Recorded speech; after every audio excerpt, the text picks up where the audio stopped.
things to hear, just make sure you stand up close. So, and we'll get started in. Let's see. Well, give those folks a few moments to get here. Ryan, welcome.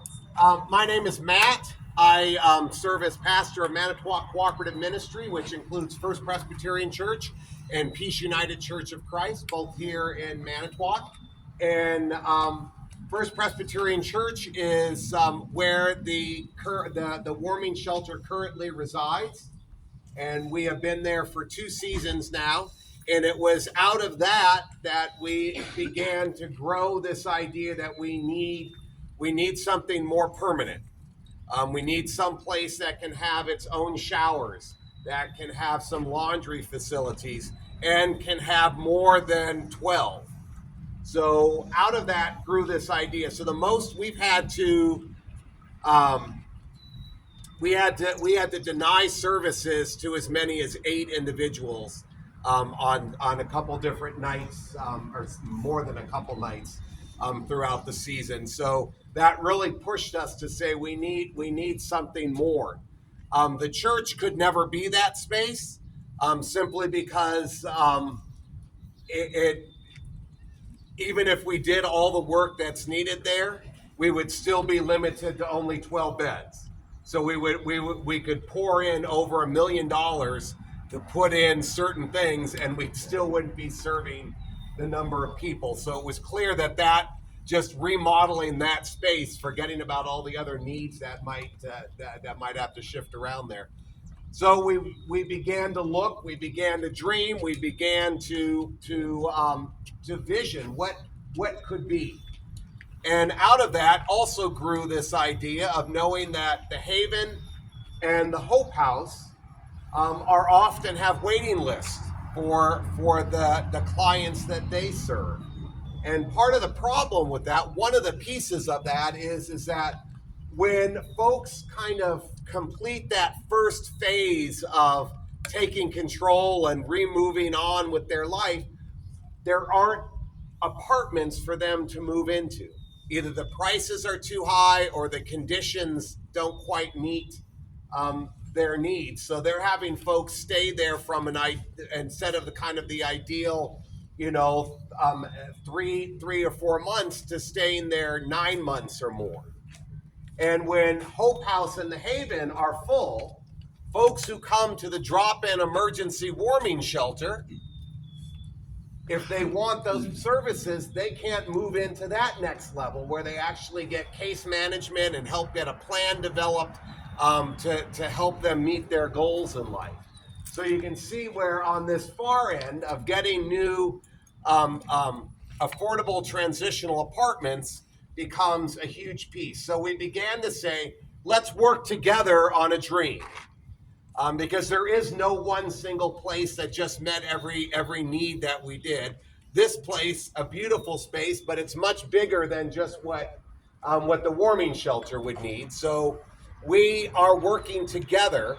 The Manitowoc Warming Shelter, Hope House, and the Haven we formed or we have shared a memorandum of understanding that we will be working together to address this issue.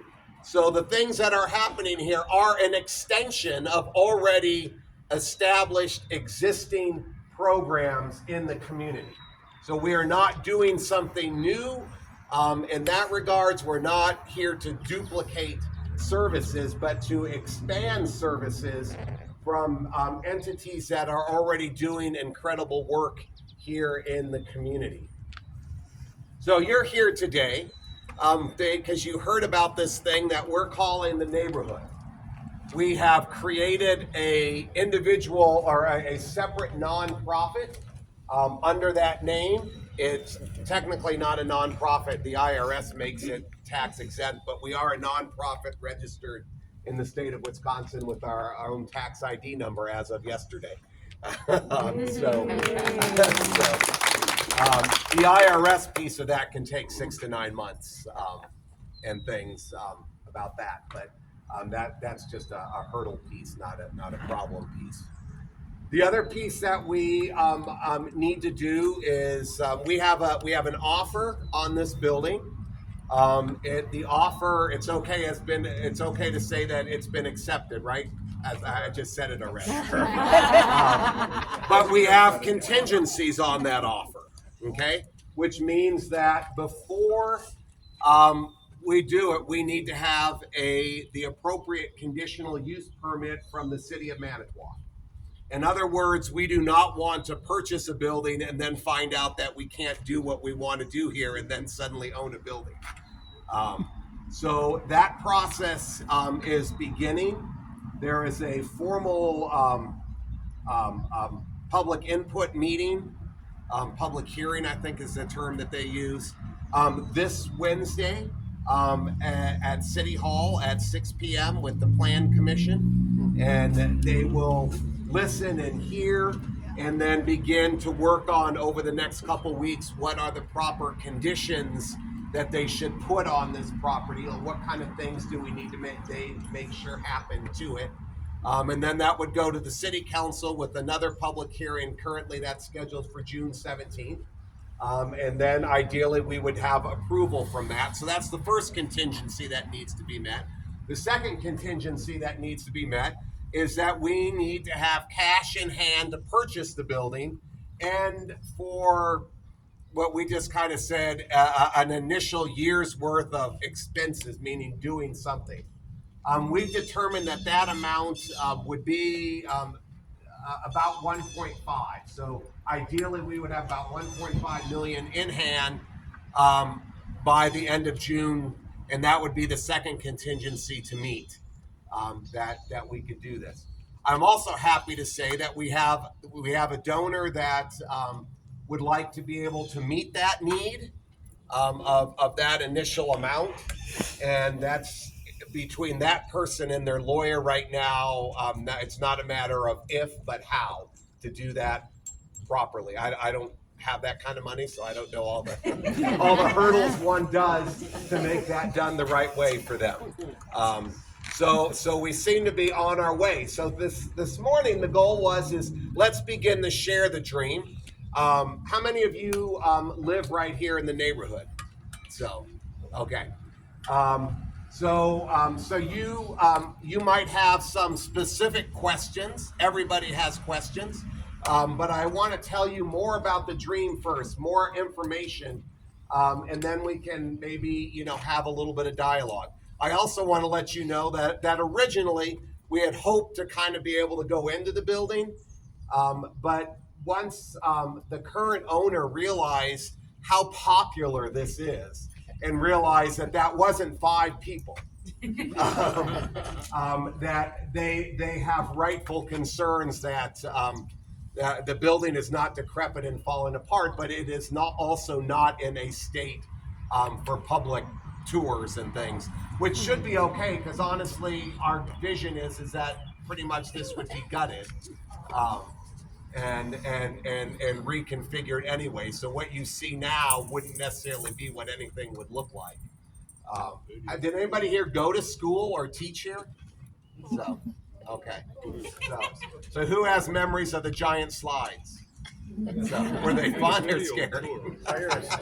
Fire escapes, yes. Yeah, they were giant slides, but they were really fire escapes. Okay. So what's going to happen here? What's our vision? The first piece is to relocate the warming shelter here by November of 2025. Okay. We would like to be able to expand from 12 beds to 24 beds. That seems to be right sized for the needs of our community right now. We don't want to create something so big that just constantly has empty beds that's basically, saying anybody just come. We want to make sure that we're really meeting the needs in our community first. And again, I told you right now, the most we've turned away is about 8 folks, so that would be 20. So right now we're figuring 24 is right sized for our community. Though that area, the sleeping area, would most likely be over here in the gymnasium. and it would follow the same model that the warming shelter uses currently. You come in at night and you leave in the morning. Okay, it's not a residential space where you just make this your home. The goal is wanting to get you into stable housing, whether that be through Hope House, the Haven, or some other means, because folks are homeless for a lot of different reasons. Some just are there for a week or so while a broken relationship gets fixed, and they're able to get things, or they just need a paycheck or two to get back on their feet. Others have some other long-term needs, but that's the goal of the shelter. So we don't want to make it a home for them. It's an emergency housing opportunity. So we'll also be placing in showers here, as well as some form of laundry, because those are two big things that guests have trouble with right now. And if you're looking for a job, I think you all understand that if you look for a job and you haven't showered for a number of days, whether it's right or wrong, that could be someone could use that against you wanting to give you a job. And that includes not your body, but also the clothing that you may be wearing. So we want to make sure that we have that opportunity here. We also want to be able to have a larger storage facility for basic essential needs. Some of those might be toiletry items. They may also be some basic types of clothing and stuff. Again, so folks can have their best foot forward when they're moving out. So we'll also be having a kitchen here that would allow, so they would continue to be able to have breakfast and a dinner here, as well as some additional meeting spaces. So if we wanted somebody from some of the employment agencies to maybe say, okay, we're going to come in here, we'll be here at 8 a.m. this day, guests could have that opportunity with some privacy to meet here. Or that could also mean some basic health, blood pressure checks, or who knows, some things like that can help and be of service. So we'll have some spaces for that. This area, depending on how you define it, it's either the first floor or the basement or something. I call it the first floor, but again, some descriptions say this is 3 stories, some say it's 2 stories, but we all get what I mean when I say if you think basement, it's not a scary thing down there. It's really the first floor of the school. So that would be happening there. That area would be secured from the upper floors through regular doors and locks like you'd have in any opportunity. So then on the upper 2 floors, the vision is to create affordable transitional housing. So for individuals that are currently under managed care at Hope House or the Haven, and then also some additional facilities like Encourage, our sexual assault and domestic violence center, and Painting Pathways may be another opportunity where they have guests that are looking and not always able to find what that next step is. But the point is that the residents who would be living in these apartments are already coming from an agency. And what does that mean? That means that they have been background checked. That means that they have agreed to rules or conditions of a certain program. That means that they have a plan, an action plan for themselves, and that defines, kind of what a case manager does and works with them. So before they come in here, they've already come through another program. These aren't just people that are just walking off the street and say, hey, I want to live here.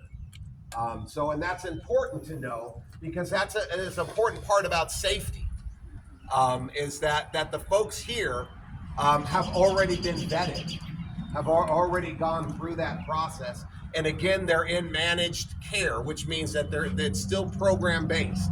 So if they were to want to withdraw from that, either fully by choice or by action, then they're removed, and that means removed from their apartment as well. So it allows a lot more management of that. These apartments here, a majority of them will be studio apartments. The number one statistic for homelessness is single men. And so a majority of the apartments will be studio apartments designed for single individuals. There will be some that will have one room and maybe even some two room. We can't answer that specifically right now because we haven't done architectural plans yet, right? I mean, because again, that itself could be, $500,000, and we're not ready to do that till we know we have a building and we know we have a bird. So it's all a process. But again, we want you to know things early on rather than waiting till the end to hear about things. So those apartments will be individuals will pay for those apartments.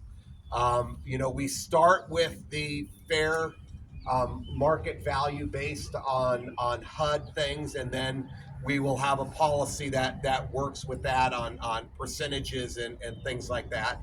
Again, all the specifics of that aren't laid out right now, and by the time people are ready to move in those apartments, though, the base numbers will have moved a little bit. But so that's how that works. So what some of the concerns that I have heard, and I think they're right, they're good concerns, they're appropriate concerns, is what does this do about my property value? Okay, so if I live around here, how might this affect my property value? Well, first I want you to realize right now, you have a vacant building that until about 3 days ago had foot high or more grass that had not been maintained. You have a building right now that is probably not doing all that well for your property values. On this property right now, it has a great potential for illicit activities. If you want to look at that, I mean, there's not security cameras here. There's not security lighting. No one's really paying attention to it. So you have to remember that first we start with that's already here in the community. So what we want to be able to do is turn this into a secured facility that is used. We will have, there'll be appropriate security lighting. There will be appropriate security systems, not only internally but externally. We'd be taking more care of the grounds and making sure that looks nice. So studies have also shown that well-managed complexes like this actually can have the ability to increase property values. There's a number of studies that point in that direction, and certainly keeping it neutral, because again, what you're doing is you're taking a vacant space that could harbor anything, and you're taking it where that's not the case. So again, we're not housing, or the people that are housed here are people like you. Okay, some of you may have at one time or another been considered homeless. Some of you may live paycheck to paycheck. There may be one or two things that might keep you, or that if they change, you're in that situation. Just because you're living in homelessness doesn't mean that you're a criminal activity. Okay, the correlation there is no different than the general population. Okay, so in many ways, having this here is not going to be any different than if this was just a for-profit apartment complex. The difference is that we're addressing a community need